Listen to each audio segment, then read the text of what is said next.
Alright, so I'm gonna do the third of the 10 influences that kind of paved the way for me switching from a meat lover who wouldn't even consider veganism to actually being a vegan.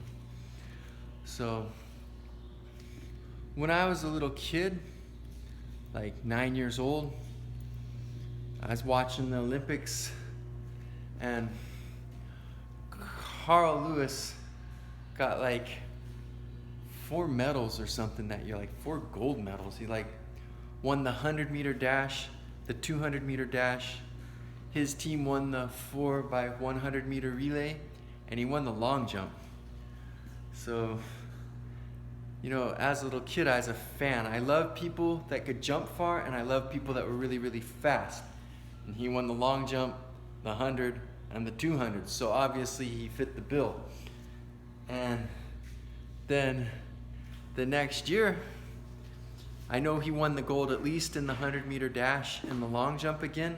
It wasn't the next year, it was 4 years later in 1988.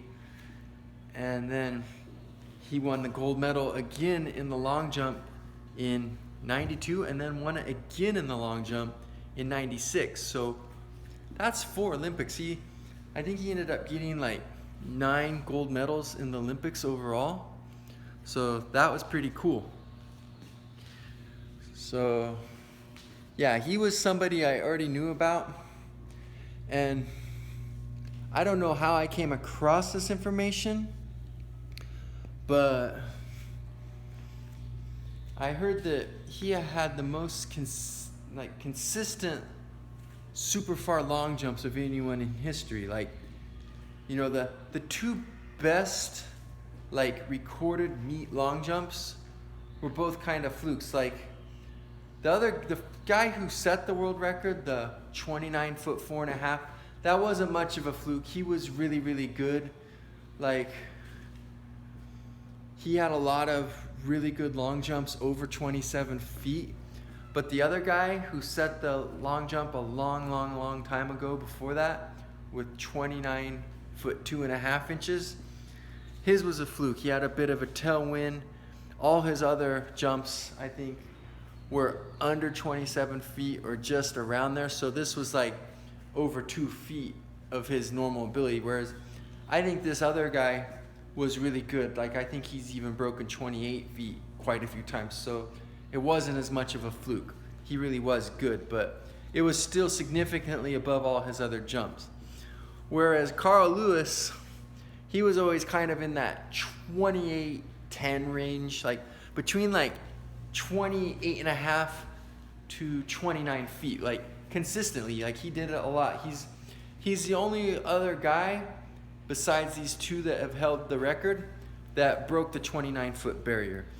So he was an impressive man, and he was consistently good. So I thought that was cool. I basically thought of him as the best long jumper in the history, and that these other 2 guys just had like a super cool fluke jump. That the one guy obviously was super good, who set the 29 4.5 record, but like if you took all his jumps and averaged them out, it would be like more than 6 inches less than if you took all of Carl Lewis's and averaged them out. Like, Carl Lewis just had insane consistency. So anyway, in my last video, I did on this guy Simon that a good friend of mine met when she came to Maui to visit me, and how he was the first one that brought the concept of veganism to my mind and I mentioned that I talked to him a few times, and I think in one of the talks I mentioned how I think veganism's fine for normal people, but when you're super athletic and push yourself insanely hard, it doesn't give you all you need. You require a little bit more.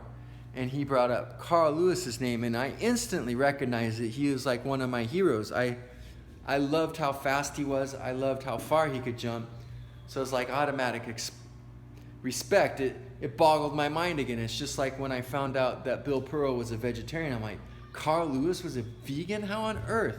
Like, it didn't even make sense to me. Like, when I heard the Bill Pearl thing, I had no knowledge whatsoever of nutrition, so I couldn't even fathom it. But when I heard Carl Lewis, I had already been lifting weights, so I was aware of my macros and whatnot. And so I knew, like, from Arnold's Encyclopedia Bodybuilding that, you know, like, people, they argue about this still, whether you need to pair up things to make complete proteins or whatnot. But at the time, I thought you did. So I knew you could, like, put beans with rice, or like types of grains like are in wheat bread and stuff with like legumes like peanuts and stuff, and that it would like match up all the essential amino acids and whatnot. So I knew it was possible, but like from my perspective, like a vegetarian, being able to have all these dairy products and things like whey protein and whatnot, I didn't see much of a problem anymore with them being able to do some awesome stuff. But the vegan thing, I was like, holy cow. Because I was still remembering the 2 times that my dad and I had gone vegetarian early, and how poorly it worked for me.